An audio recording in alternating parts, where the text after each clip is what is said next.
Hi friends, मेरा नाम है रोबिन और मैं इस वीडियो में अपनी पूरी 1 साल की जर्नी आईआईटी जेईई की तैयारी कर रहा था। तो इस वीडियो में बताने वाला हूं जो आपके लिए काफ़ी हेल्पफुल होगी। अगर आप क्लास 12th में हैं या फिर आपने अभी ड्रॉप लिया है तो मुझे लगता है इसको आपको ज़रूर देखना चाहिए।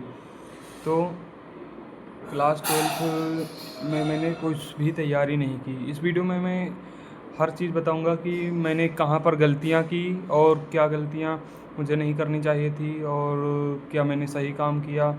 मेरी रैंक कितनी आई लगभग एग्जिट तो मैं नहीं बताऊंगा क्योंकि बहुत ख़राब रैंक है।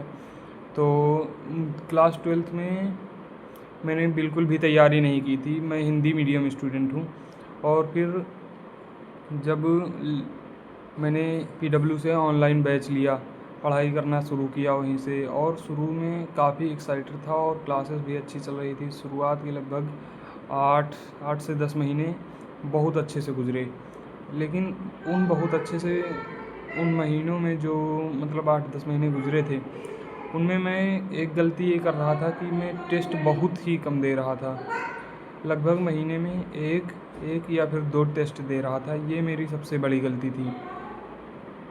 और पढ़ाई में जो कुछ भी करवाते थे टीचर वो तो मैं करता ही था, बहुत अच्छे से करता था और रिवीजन वगैरह भी करता था, लेकिन प्रॉपर रिवीजन नहीं हो पाता था। जिस तरह से रिवीजन मुझे करना चाहिए था, उसको बार बार मेमोराइज़ करना चाहिए था, उस तरह नहीं। बस एक बार पढ़ लिया मैंने और फिर हाँ बस एक बार रिवीजन कर लिया, बस उसके बाद फिर कुछ हुआ ही नहीं।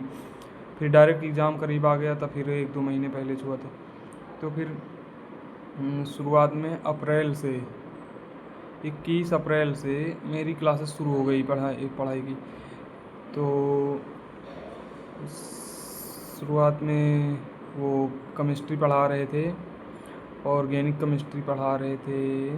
वो क्या नाम है यार, नाम भी भूल गए। फिजिकल केमिस्ट्री पढ़ा रहे थे फैजल सर। इनऑर्गेनिक केमिस्ट्री पढ़ा रहे थे वो कौन पढ़ा रहे थे, अमिताभ सर। लेकिन मैंने लास्ट में उनसे नहीं पढ़ा, फिर उनसे ओम पांडे सर से पढ़ा था क्योंकि अमिताभ सर काफ़ी लेट पढ़ाते थे। तो फिर शुरुआत में तो उनसे ही ऑलमोस्ट पूरा कवर किया, लेकिन लास्ट में जब वन शॉट की बारी आई तो फिर मैंने ओम पांडे सर पर शिफ्ट हो गया। और हाँ, आर्य बाबा ऑर्गेनिक केमिस्ट्री पढ़ा रहे थे, अभी याद आया। तो काफ़ी अच्छा पढ़ाते हैं ये लोग। और मैथ में वो आशीष सर पढ़ा रहे थे। तो आशीष सर तो काफ़ी हाई लेवल पहुंचा देते हैं, मतलब जे एडवांस को टच करते हुए और आगे ही पहुंच जाते हैं। तो मतलब शुरुआत में मुझे काफ़ी बहुत कम समझ में आ रहा था शुरुआत में ही आशीष सर का, क्योंकि मैं हिंदी मीडियम से था और मैंने जहाँ से भी तैयारी की थी वो बहुत एक गवर्नमेंट कॉलेज था। और गवर्नमेंट इंडिया के कॉलेज आप समझ ही सकते हो कितने किस तरह के हैं। फिर उसके बाद तैयारी चलती रही। अब अक्टूबर और नवंबर आने वाला था और अभी तक मेरा सिलेबस कंप्लीट नहीं था और जनवरी में जेईई मेंस देना है। फिर नवंबर में मैंने सोचा कि अब सिलेबस तो दिसंबर तक कंप्लीट होगा, क्योंकि मैंने पीडब्ल्यू बैच लिया था तो दिसंबर तक वहाँ पर लास्ट दिसंबर तक सिलेबस सबका कंप्लीट होता है। तो मैंने सोचा अब जितना बचा है बचा रहने दो, उसको छोड़ जाने दो। अब मैं उसको वन शॉट से कवर कर लूँगा, क्योंकि अब मैं क्लासेस नहीं लूँगा। तो मैंने अक्टूबर में क्लासेस लेना बंद कर दिया, लास्ट अक्टूबर में। और फिर नवंबर में वन शॉट चला रहा था। जो भी सिलेबस इनकम्प्लीट था उसको कंप्लीट किया। सिलेबस तो मेरा ऑलमोस्ट पूरा कंप्लीट हो गया था। और फिर टेस्ट वेस्ट देने की जब बारी आई तो दिसंबर से काफ़ी बहुत सारे टेस्ट देने लगे। मैंने एक सितंबर में पीडब्ल्यू की वो जो आरटीएस सीरीज़ होती है, रियल टेस्ट सीरीज, उसको ख़रीद लिया था।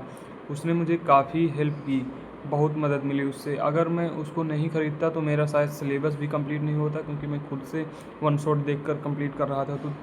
तो मुझे ये पता रहता था कि हाँ अब नेक्स्ट वीक संडे को मुझे टेस्ट देने जाना है सेंटर पर, और जो जो टेस्ट में आएगा उसका सिलेबस अभी तक कंप्लीट नहीं है। तो उसी के चक्कर में फिर जल्दी जल्दी सिलेबस कंप्लीट किया, फिर टेस्ट देने गया। जो भी टेस्ट हुआ अच्छा गया बेकार गया उसको रिग्रेट नहीं किया, और फिर अगली टेस्ट की तैयारी करने में जुट गया। तो इसी तरह मेरा सिलेबस कंप्लीट होने में रियल टेस्ट सीरीज काफ़ी मदद की मेरी। और उससे नंबर तो मेरे ऑलमोस्ट 300 में से लगभग 40 से 50 नंबर आ रहे थे उस टाइम पर। और नवंबर में मेरे 60-70 नंबर पहुंच गए थे। चेतन 300 में से, जो कि काफ़ी बैड स्कोर है। और फिर जनवरी में मेरा जेईई मेंस हो गया, और कुछ मैंने ये नोट्स मतलब बनाए हुए हैं। इसमें मैं मतलब अगर ये बातें मुझे पता होती ना तो काफ़ी मैं और भी अच्छा कर सकता था एग्ज़ाम के दौरान, अपनी प्रिपरेशन के दौरान। और मतलब मैंने कहीं देखा था किसी कोचिंग में, एक लड़का बता रहा था कि शायद जो हमारे सब्जेक्ट है ना आईआईटी के, तो सिर्फ फिजिक्स, केमिस्ट्री और मैथमेटिक्स, सिर्फ 3 सब्जेक्ट नहीं, एक चौथा सब्जेक्ट भी है, सिविक सेंस ऑफ एग्ज़ाम। तो उसी में मैंने कुछ चीज़ें मतलब जो चीज़ें हमें पहले से अगर पता हो तो हम और बढ़िया स्कोर कर सकते हैं। जैसे कि how to make time table कैसे बनाएं। ये मैं टाइम टेबल शुरुआत में कैसे बना रहा था कि टाइम टेबल में कॉपीज़ में लिख रहा था, इतने बजे से इतने बजे तक ये पढ़ना है, इतने बजे तक ये पढ़ना है। जबकि सही चीज़ तो ये है कि हमें केवल इतने से इतने बजे तक सोना है, इतने से इतने बजे तक खाना है, इतने से इतने बजे तक नहाना है। इन 3 चीज़ों का ही टाइम अलग से फिक्स होना चाहिए, और बाकी हर चीज़ तुम्हें पूरा टाइम बाकी पढ़ने में ही देना चाहिए। जबकि मैं पढ़ने को लिख रहा था, तो मेरी ये गलती थी। और ये अच्छा टाइम टेबल ही नहीं बना पा रहा था रिवीजन के लिए तो कोई टाइम टेबल ही नहीं बनाया था मैंने। फिर किसी न किसी तरह टाइम निकाल के किसी तरह कंप्लीट किया। हाउ टू लीव स्लीप, कैसे अच्छी नींद लें। How to think in JEE mission, अपना माइंडसेट कैसे मजबूत रखें, कैसे सोचते रहें हमेशा। इस चीज़ पर लगभग अगर मैं एक किताब लिखना चाहूँ तो इसमें लगभग 22-23 टॉपिक्स हैं। 23 टॉपिक पर अगर एक से 1.5 पेज में एक टॉपिक पर लिखता हूँ, एक छोटी सी कॉपी, इतनी बड़ी एक छोटी सी कॉपी में किताब बुक लिखता हूँ, और उसमें एक टॉपिक पर 1 से 1.5 पेज में लिखता हूँ, तो काफ़ी अच्छे से मतलब कवर हो जाएगा। और मुझे लगता है कि अगर कोई आईआईटी जेईई एस्पिरेंट है, या फिर मतलब ड्रॉपर है, या फिर कोई भी है, तो उसको मतलब बहुत मदद मिलेगी अगर मैं लिखूं तो कमेंट में आप बताना कि मुझे लिखना चाहिए कि नहीं। और मैं बाकी के और टॉपिक्स बता रहा हूँ। हाउ टू सी लेक्चर, मैं लेक्चर, काफ़ी बच्चे होते हैं जो लेट कर लेक्चर देते हैं। अभी आप तैयारी करने जा रहे हो या फिर शुरू कर दिए हो, अभी अप्रैल मई चल रहा है, तो अभी 1 मंथ हुआ होगा शुरू किए, तो अभी आपका जोश आई होगा, आप बैठ कर पढ़ते होगे। लेकिन लास्ट टाइम पे आप लेट कर पढ़ने लगते हैं। कुछ लोग तो नोट्स नहीं बनाते, तो इस पर भी लिखा है हाउ टू मेक नोट्स, कैसे नोट्स बनाएं, उसको क्या सोच कर बनाते रहें। मतलब पूरा एक्सप्लेन करूँगा अगर मैं इस पर बुक लिखूँ तो। How to manage relationship, how to do test कैसे दें, टेस्ट का एनालिसिस कैसे करें जिससे कि नंबर इम्प्रूव हो। मैंने टेस्ट जब देना शुरू किया था तब मेरे बहुत कम मार्क्स आ रहे थे, निगेटिव मेरे मार्क्स आ रहे थे। लेकिन उसके बाद जब एनालिसिस किया, करते गए तब मुझे मतलब शुरुआत में एक बार में ही नहीं पता चल गया कि ऐसे एनालिसिस नहीं करना है, ऐसे करना है।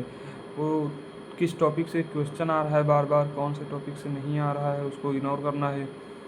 हाउ टू क्विट, हाँ मतलब कि जैसे कोई टॉपिक बहुत हार्ड है या फिर कुछ भी है, तो उसको कितना टाइम देना है, उस पर कैसे वहाँ से तुरंत भाग लेना है अपना टाइम बचाते हुए, चाहे वो प्रिपरेशन के दौरान हो या फिर एग्ज़ाम के दौरान हो। How to manage last 2 month, last के 2 महीने कैसे मैनेज करें। How to think last week में कैसे सोचना है। ये भी बहुत बड़ी मतलब जो कहते हैं ना कि किस्मत का खेल होता है, किस्मत अगर हमारे साथ नहीं दो, किस्मत आपकी सोच पर भी डिपेंड करती है। मुझे लगता है कि अगर आपका सोचने का तरीका कहीं से मिसमैच हो रहा है, गलत हो रहा है, तो फिर आपका पेपर उतना अच्छा नहीं जाएगा। आप ऑलरेडी डिप्रेशन में जाते चले जाएंगे। How to increase marks, number कैसे बढ़ाएं। IIT mindset, how to deal with question के साथ डील कैसे करें। How to decrease time, question करने के टाइम को कैसे घटाएं। How to sleep minimum time, नींद वही स्लीप को कैसे मैनेज करें। How to manage social media, don't need to go to out of social network, आपको सोशल नेटवर्क से दूर नहीं जाना है। सोशल मीडिया को कैसे मैनेज करें। तुक्का स्ट्रेटजी क्या होनी चाहिए आपकी, अगर आप तुक्का भी लगाते हो तो किस तरह से तुक्का लगाना है। कुछ लोग तो उनको चारों ऑप्शन में से कुछ भी समझ में नहीं आ रहा है, एक तुक्का लगा दिए। ऐसे तुक्का नहीं लगाना कभी भी। तुक्का में 1 से 2 ऑप्शन तुमको कंफर्म होना चाहिए कि ये ऑप्शन गलत है। अगर आपको 2 ऑप्शन क्लियर है कि ये दोनों ऑप्शन गलत है, तो 2 में से आप जो तुक्का लगाओगे आपके 50% चांसेस हो जाएंगे कि सही होने के आंसर। अगर आप चारों में से कुछ भी नहीं पता और आप तुक्का लगा दिए तो 25% है आपसे क्वेश्चन सही होने के। और है wrong your wrong attitude whose not want you will go IIT। Your wrong attitude whose want not you will go IIT। आपका एक गलत एटीट्यूड आपको जो चाहता है कि तुम IIT नहीं जाओ। How to manage attraction opposite gender से या फिर किसी से भी कोई अच्छी जगह से, या फिर जो कुछ भी आपको पसंद है, मूवीज़ वगैरह रील्स देखना, उससे सबसे अट्रैक्शन होता है, उसको कैसे मैनेज करना है। हाउ टू मैनेज इमोशन, इस टाइम पे एंजाइटी बहुत ज़्यादा होने लगती है, इमोशंस को कैसे कंट्रोल करें। कभी कभी बहुत ज़ोर से रोना आता है, कभी कभी मन करता है कि पूरी तैयारी को छोड़ दें। और manage emotion, how to control over thinking and imagination. बहुत ज़्यादा ओवर थिंकिंग होने लगती है। तो इससे ये पूरे 23 टॉपिक्स हैं जिनको मैंने तैयारी के दौरान लिखा था कि कभी अगर सोशल मीडिया पर पहले मैं ये बताऊंगा, और अगर उधर से अच्छा रिव्यू आता है तो मैं इसके एक किताब लिखने की कोशिश करूंगा, और इसकी प्राइस बहुत कम रखूंगा, जितना भी मिनिमम हो सकेगा। तो अगर आप तैयारी कर रहे हैं या फिर करने जा रहे हैं, अगर आपको लगता है कि हाँ इन सभी चीज़ों की सच में ज़रूरत है, तो फिर आप कमेंट में कोई भी अच्छा सा कमेंट कर सकते हैं। और अगर आपका कोई भी डाउट है या फिर कुछ भी है तो आप कमेंट में ज़रूर बताइएगा।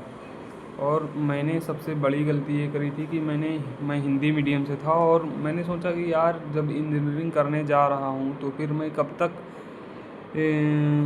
इंग्लिश से दूर भागूंगा, क्योंकि मैं हिंदी मीडियम से था। तो एक मन कर रहा था हिंदी मीडियम बैच लूँ, एक मन कर रहा था इंग्लिश मीडियम बैच लूँ। तो मैंने सोचा नहीं यार, इसी दौरान मैं कुछ भी मेहनत करूँगा, बहुत मेहनत करूँगा, लेकिन जो भी होगा मैं इंग्लिश मीडियम ही बैच लूँगा। मैंने बैच लिया और समझ में भी काफ़ी आ रहा था, लेकिन जब मैं क्वेश्चन कर रहा था तब वो क्वेश्चन का ट्रांसलेट करके उसका हिंदी निकाल के फिर उसको क्वेश्चन को सॉल्व करके, क्वेश्चन को पढ़ने के बाद जो सोचने का प्रोसेस होता है उसके बीच मेरा बहुत टाइम जा रहा था, क्योंकि मैं उसको ट्रांसलेट बहुत कर रहा था। ट्रांसलेट करने पर ही मुझे समझ में आ रहा था, डायरेक्ट मैं समझ ही नहीं पा रहा था। तो मैंने इंग्लिश मीडियम बैच लेकर मुझे लगता है गलती की।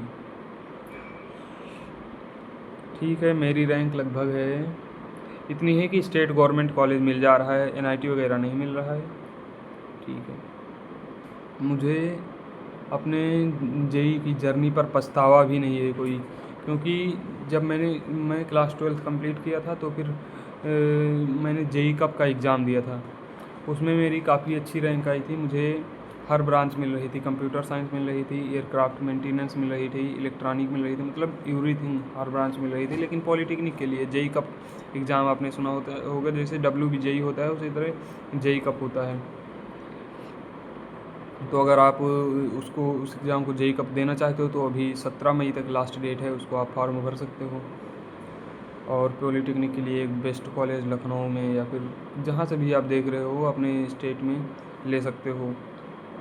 फिलहाल ये JEE कप एग्ज़ाम जो है ये सिर्फ UP वालों के लिए ही है, और उसमें मेरी काफ़ी अच्छी रैंक आई थी। लगभग 75 से 80 हज़ार लोग एग्ज़ाम देते हैं, उसमें मेरी रैंक 394 आई थी, जो कि एक बेस्ट स्कोर है। तभी मुझे बहुत अच्छे कॉलेज मिल रहा था और बहुत अच्छी रैंक भी मिल रही थी, बहुत अच्छी वो ब्रांच भी मिल रही थी।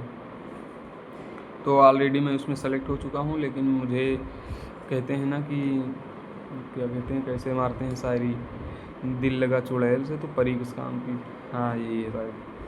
तो मुझे IIT की तैयारी करनी थी, IIT जाना था, तो इसलिए मैंने ड्रॉप लिया। लेकिन ठीक है, ज़िंदगी में सबको सब कुछ नहीं मिल जाता, और IIT ना जाने से लाइफ ख़त्म नहीं हो जाती।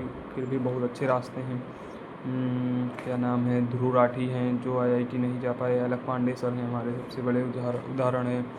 और समय रैना हैं, सौरभ जोशी ब्लॉगर हैं, बहुत सारे लोग हैं जो जेई का पेपर दिया था, बहुत बेकार रैंक आई, लेकिन अभी भी लाइफ में बहुत अच्छा कर रहे हैं। और ठीक है, अपडेट देता रहूँगा। मिलते हैं किसी अगले वीडियो में। अगर वीडियो पसंद आया तो चैनल सब्सक्राइब कर लीजिए। अगर आपका कोई भी डाउट हो तो फिर कमेंट में ज़रूर बताइए। थैंक यू, धन्यवाद।